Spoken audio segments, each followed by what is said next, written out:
Hello friends, कैसे हैं आप सब। आशा करता हूँ ठीक होंगे। और काफ़ी दिनों के बाद मैं एक ये वीडियो शूट कर रहा हूँ क्योंकि बहुत सारे लोगों के कॉमन कमेंट्स आ रहे थे कि ग्रुप डी में फ़ाइनल सिलेक्शन नहीं हुआ तो अब क्या करें, है ना। तो देखिए, ये प्रॉब्लम सिर्फ आपके साथ नहीं है, बहुत सारे लोगों के साथ है, ठीक है।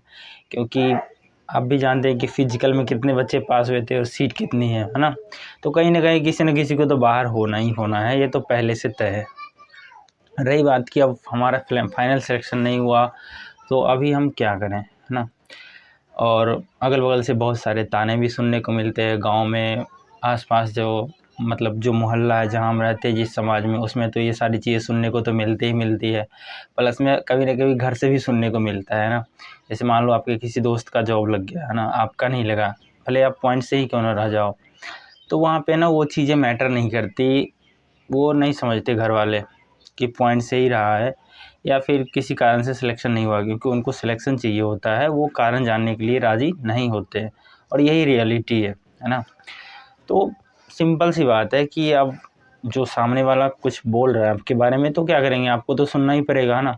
क्योंकि आप हार चुके हो, और हार चुके हो तो मेरा मानना है कि आप सरेंडर कर दो। मतलब सरेंडर कर दो मतलब ये नहीं कि आप तैयारी छोड़ दो, है ना। आप अपने आप को सरेंडर करके रहो आराम से। कोई बोल रहा है आपके बारे में 10 गालियाँ दे रहा है, चुपचाप सुनते रहो, है ना। वक्त आएगा तो उसका जवाब मिल जाएगा और उसको बेहतरीन जवाब मिलेगा। क्योंकि एक कहावत है ना कि अपने खिलाफ हो रही बातों को ध्यान से सुन लो और यकीन रखो कि वक्त उसका बेहतरीन जवाब देगा, है ना। और इसी पे हम लोग चलते भी हैं। ऐसा नहीं कि हमें मतलब ये सब सुनने को नहीं मिलता, सबको सुनने को मिलता है। भले हम 1 नंबर 1.5 नंबर से रह गए, ठीक है, अलग बात है। हम जानते हैं ना कि कहाँ हमारी कमी रही, हमारे मेहनत में कहीं ना कहीं कमी रही जिसके कारण हम रह गए। जिनका था उनका हो गया। अब ये तो कोई नहीं समझेगा कि भाई इस बोर्ड का कट ऑफ इतना चला गया था।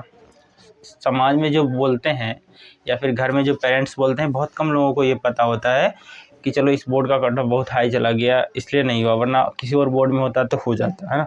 ये चीज़ें बहुत कम लोगों को समझ में आती है।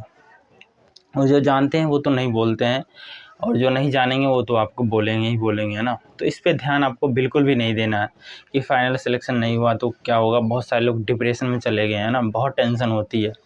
देखो, टेंशन सबको होती है थोड़ी बहुत, क्योंकि आपने किसी चीज़ से एक्सपेक्ट कर रखा था और वो चीज़ें नहीं हुई, है ना। जैसे कहते हैं आशा लगाना, किसी से आप आस में बैठे थे, वो चीज़ें नहीं होती है तो भाई दुख तो होता है, हर किसी को होता है, ठीक है।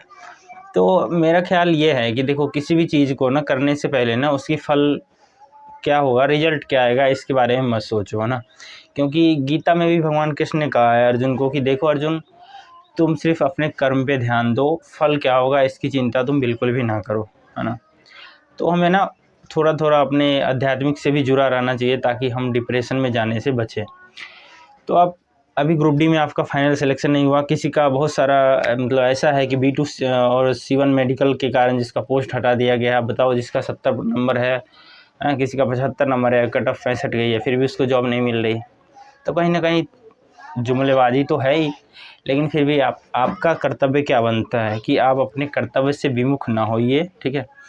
अपनी तैयारी को रेगुलर कंटिन्यू रखिए।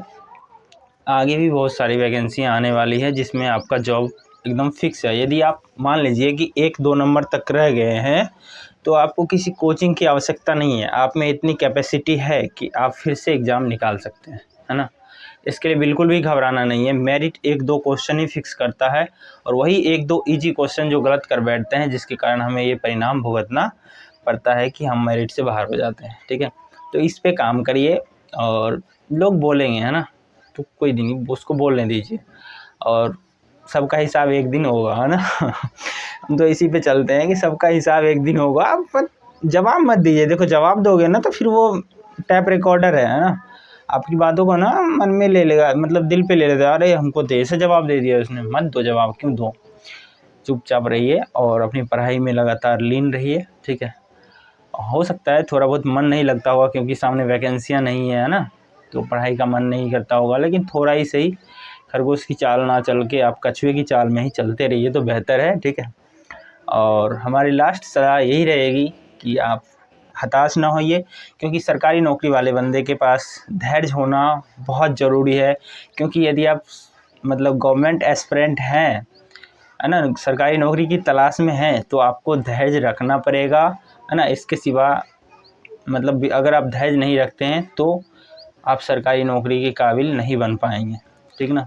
तो धैर्य रखिए, एक बार हम बाहर हो गए इसका मतलब ये नहीं कि हर बार बाहर हो जाएंगे, ठीक है।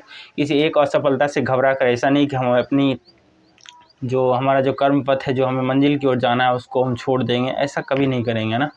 कोई देखो एक असफलता से घबरा कर अपना पढ़ाई छोड़ दे या अपना काम छोड़ दे, या कोई एक सफलता से इतना उत्साहित हो जाए कि सामने वाले को कुछ समझे ही नहीं, तो फिर वो कोई इंसान नहीं रह जाता, है ना। आप मैच्योर तब बनते हो कि आप असफल भी हुए, आप सफल भी हुए, फिर भी आप न्यूट्रल में हैं, है ना। तो असली वहाँ पे बात होती है। तो इसी के साथ ठीक है, मिलेंगे फिर कभी अगली वीडियो में। कोई और डाउट हो तो आप कमेंट करिएगा। पढ़ाई करते रहिए, थोड़ा ही सही लेकिन करते रहिए। चलिए, थैंक यू।